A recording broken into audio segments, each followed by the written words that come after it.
Okay, so, you know what's wild? I watched a friend of mine, let's call him Marcus, completely sabotage his entire financial future. And not because he was irresponsible or anything, not because he didn't work hard, but because of one sentence he kept saying over and over, there's never enough. And he made $75,000 a year. That's good money. But he lived like someone who could lose everything tomorrow. So here's what that actually looked like, right? Payday would hit. His direct deposit, $2,300 after taxes, and his 401k. And instead of feeling secure, he'd immediately panic. Within 5 minutes, he'd move $1,800 to bills and debt payments, rent, car payment, minimum on the credit cards, student loan. The second he had money, he acted like it was already gone. And then, and this is the crazy part, the rest of the month, he'd ration everything, bring the same sad sandwich to work every day, say no to every happy hour. I'm talking, he'd skip getting an oil change for his car to save $40. I'm not even exaggerating. This dude made more than 60% of Americans, and he's driving around with his check engine light on because he couldn't afford basic maintenance. But okay, here's the thing that really broke my heart. One day, he got a $3,000 bonus, like a legit no-strings-attached bonus. You want to know what he did? He threw the entire thing at his credit card debt, which, that sounds responsible, right? Except he'd been driving on bald tires for 6 months because he couldn't afford new ones. Literally unsafe, but he couldn't let himself spend that money on himself because in his mind, there would never be enough. And that one belief, that sentence he kept repeating to himself, was literally costing him everything. So let me explain what's actually happening here. And this is where it gets really interesting, okay? Your brain has this thing called a scarcity mindset, and psychologists have been studying this for decades now. Basically, when you believe that resources are limited, that there's never enough money, enough time, enough opportunity, your brain physically changes how it operates. Actually changes. Think about it like this. You know how your phone goes into low power mode when the battery hits 20%? It shuts down all your background apps, dims the screen, limits what you can do. It's trying to survive, not thrive, right? That's literally your brain on scarcity. When you believe there's never enough, your brain tunnels. It gets obsessed with what you're lacking. It makes you hyper-focused on short-term survival, making rent, covering the bills, just scraping by until next payday. And when you're in that mode, you literally cannot think long-term. You can't plan. You can't see opportunities. You can't invest in your future because your brain is stuck in panic mode, full-on panic mode. And here's the wild part. Researchers at Princeton and Harvard actually did this study where they looked at people's cognitive function, basically how well their brain works, when they were worried about money. And guess what they found? Financial stress lowers your IQ by the equivalent of 13 points. 13. That's the same as losing a full night's sleep. Or being drunk. So you're not making bad money decisions because you're dumb. You're making bad money decisions because scarcity literally makes you functionally less intelligent. And here's where it gets even worse for us Americans specifically. We're drowning in messages that reinforce scarcity, you know? Credit card companies sending you those final notice letters in scary red envelopes. Student loan balances that never seem to go down no matter how much you pay. Medical bills that just show up out of nowhere 6 months after a doctor's visit. Rent that climbs every single year. Your employer telling you the 401k match isn't in the budget right now. Our entire financial system is basically designed to make you feel like you're one emergency away from complete disaster. And for a lot of us, that's not even paranoia. That's just reality. So your scarcity mindset? It's not irrational. It's a survival response to a system that's actually pretty hostile to regular people. But, and this is important, that survival response is keeping you trapped. Because here's the truth that nobody actually tells you. Scarcity mindset doesn't protect you from being broke. It guarantees you stay broke. Let me say that one more time because it's important. The belief that there's never enough, that belief is the exact thing preventing you from ever having enough. I know. That sounds totally backwards. You're probably thinking, but wait, I need to be careful with money. I need to worry. If I don't, I'll just overspend and end up in even more debt. But that's not actually how it works. Because scarcity mindset doesn't make you careful. It makes you reactive. It makes you hoard and restrict and panic. And then completely blow it when you just can't take it anymore. You know that cycle I'm talking about, right? Where you're super strict for like 3 weeks. Meal prep every Sunday. Say no to the guys when they're grabbing pizza after work. Don't even think about buying those sneakers you've been eyeing. And then, one stressful Friday night, you're just like, screw it. And you spend $150 at the bar and another $80 on Uber Eats at 2 a.m. That's not a willpower problem, that's scarcity mindset whiplash. The secret isn't restricting harder, it's rewiring your brain to believe there's enough, to operate from abundance instead of fear. And no, I'm not talking about like manifesting or vision boards or any of that woo-woo nonsense. I'm talking about actual practical strategies that change how your brain processes money. So let's get into it. Okay, step 1, create evidence of enough. So here's the deal. Your brain believes what it sees repeatedly, right? And right now, it sees evidence of scarcity everywhere. Your checking account hitting $47 before payday, your credit card statement, your student loan balance that barely budges no matter what you pay. So you've got to show your brain evidence of the opposite, like actual proof. Here's what this looks like in real life. You're going to open a separate high-yield savings account. Could be Ally, Marcus by Goldman Sachs, whatever you want. But this is not your emergency fund, okay? This is your enough account. And every single payday, you put $25 into it. Just $25. That's it. And I can hear you already, but I need that $25. I know, I get it. But here's the thing. You're not spending this money. You're not touching it. You're just letting it stack up. So after 1 month, $50. After 3 months, $150. After 6 months, $300. After a year, $600. And every time you open that account and you see that number climbing, your brain gets this little dose of like, oh, there is enough. Look, it's growing. Even while I'm paying all my bills and living my life, this thing is still growing. And it's not really about the dollar amount, you know? It's about changing your brain's entire operating system from never enough mode to I can actually create more mode. I know a guy who did this with literally $10 a paycheck. $10. After 18 months, he had $480 just sitting there. And he told me, he said, man, it's the first time in my adult life I've ever felt like I'm building something instead of just surviving. That's what evidence of enough does. It shifts everything. Step 2, separate your survival money from your life money.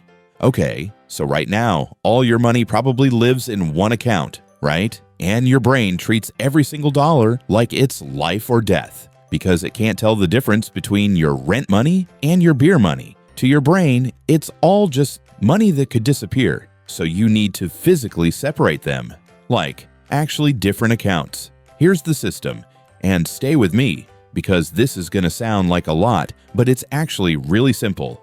You need 3 accounts minimum. Account 1, bills and survival. This is rent, utilities, car payment, minimums on debt, groceries, the non-negotiables, the stuff you absolutely have to pay or bad things happen, and the day your paycheck hits. This amount auto-transfers here.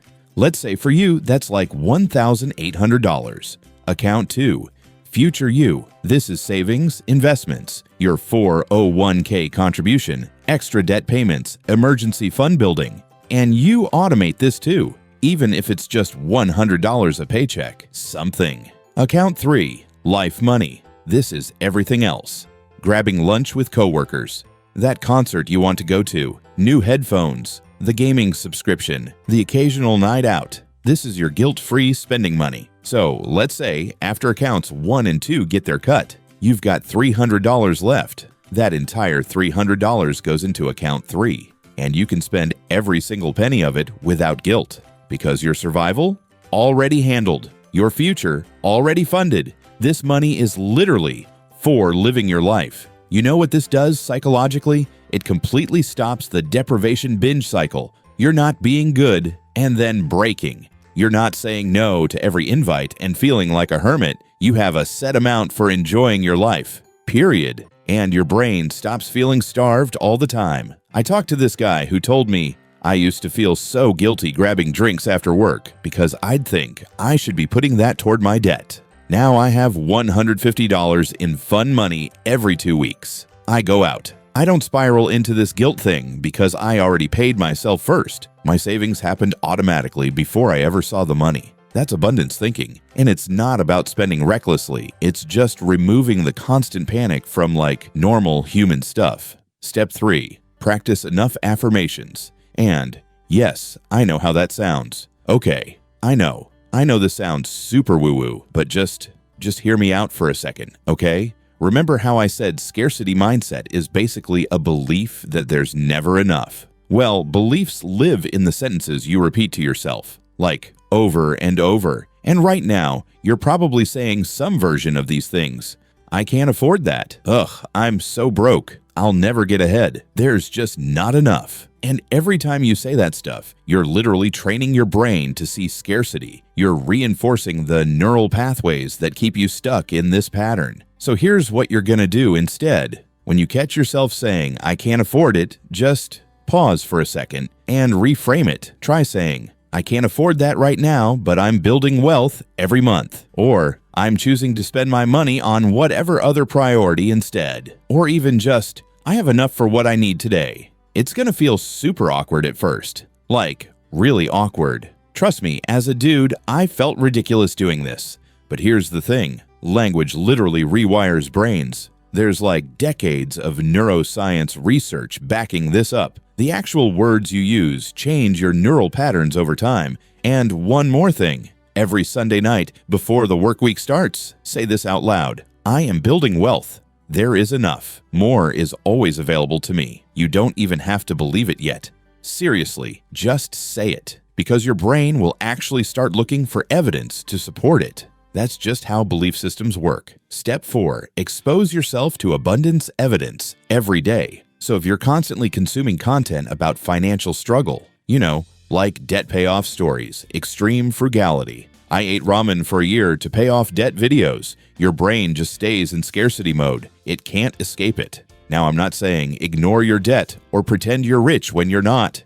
That's not what this is. I'm saying you need to balance that doom content with some abundance evidence. Follow people who've built actual wealth from normal jobs. Read about how compound interest works. Watch videos about how your 401k could turn into $1.2 million by retirement, even if you're only throwing in $200 a month. Learn about guys who paid off debt and still had a life. Join communities like r/middle class finance, where people share realistic wins, not just I paid off $100,000 in 6 months fantasy stories. Because here's the thing, your environment shapes your mindset.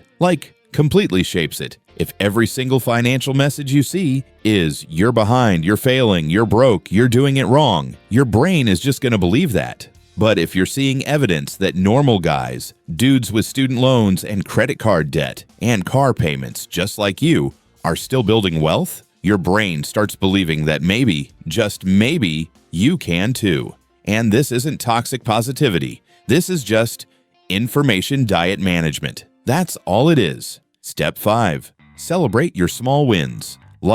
Actually celebrate them. When you're stuck in scarcity mode, nothing ever feels like enough. Ever.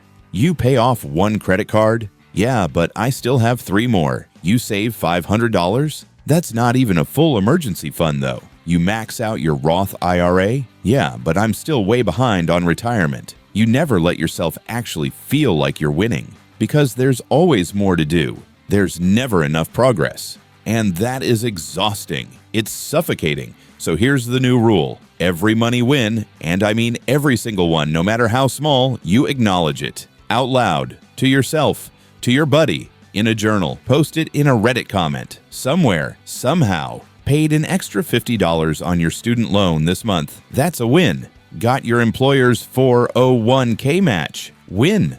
Didn't overdraft your checking account. Win. Resisted buying those shoes and saved $120. That's a win too. Your brain needs positive reinforcement to believe that change is actually happening. If you only focus on what you haven't done yet, you're gonna burn out. But if you celebrate actual evidence of progress, your brain releases dopamine. It starts associating money management with feeling good instead of shame and stress. And that makes you want to keep going. So every month, write down 3 money wins. Even tiny ones. That's your proof. That's your abundance evidence. That's the counter-narrative to "there's never enough." Okay, so let's fast forward a year from now. You're still making the same income. You've still got bills. You've still got student loans or credit card debt or whatever your reality is. That hasn't magically disappeared. But here's what's different. You don't panic on payday anymore. You check your bank app and you see your 3 accounts. Bills account, covered, automatic, done. Savings account, $2,100 and climbing every single month. Fun money account, $280 ready to spend without any guilt whatsoever. You're not rich. Let's be clear about that. But you're not white-knuckling your way through every single day anymore either. And when you see something you want, tickets to the game, a weekend fishing trip with the guys, new golf clubs, instead of spiraling into this "I can't afford it, I'm so broke, what's wrong with me" shame spiral, you just check your fun money account and you make a choice. Sometimes it's yes, sometimes it's no, but it's a choice, not a panic response. And here's the big one. You look at your retirement account, your 401k, or your IRA or whatever, and you see a number that's actually climbing. Maybe it's $8,000, maybe it's $25,000, but it's growing. And for the first time in your entire life, you actually believe that you might not have to work until you're 80. You might actually build something real. That's the shift from scarcity to abundance. And it's not about pretending you're a millionaire. It's just believing that there's enough for today. And you're building more for tomorrow. All right, here's what I want you to do right now. Right this second, before you click away, before you scroll to the next video or go check your Instagram or whatever, open your notes app or grab a piece of paper, whatever, and write down 3 things you have right now that are enough. Not what you wish you had, not what you're behind on, what you actually have today. Maybe it's something like, I have a paycheck coming Friday. I have $84 in my checking account. I have a job that gives me health insurance. Just 3 things. That's it. That's literally step 1 of rewiring your entire brain. Because scarcity mindset, it can't survive in the presence of gratitude for what already exists. So can you do that for me? Just 3 things. I'll wait. Look, I know American financial life is brutal, really brutal. Student loans that feel like an actual life sentence. Medical bills that just appear out of nowhere and wreck your whole month. Credit card interest that makes you want to punch a wall. Rent that climbs year after year while your paycheck basically stays flat. The system isn't fair. It's not designed for regular guys like us to actually thrive. But here's the thing. You can't control the system, you just can't. But you can control your mindset. And believing there's never enough, that's letting the system win. You deserve to feel like there's enough. Not someday when you're debt-free. Not when you hit 6 figures. Not when you retire. Right now. Today. With whatever you have in your account right now. You've got this. I really do believe in you.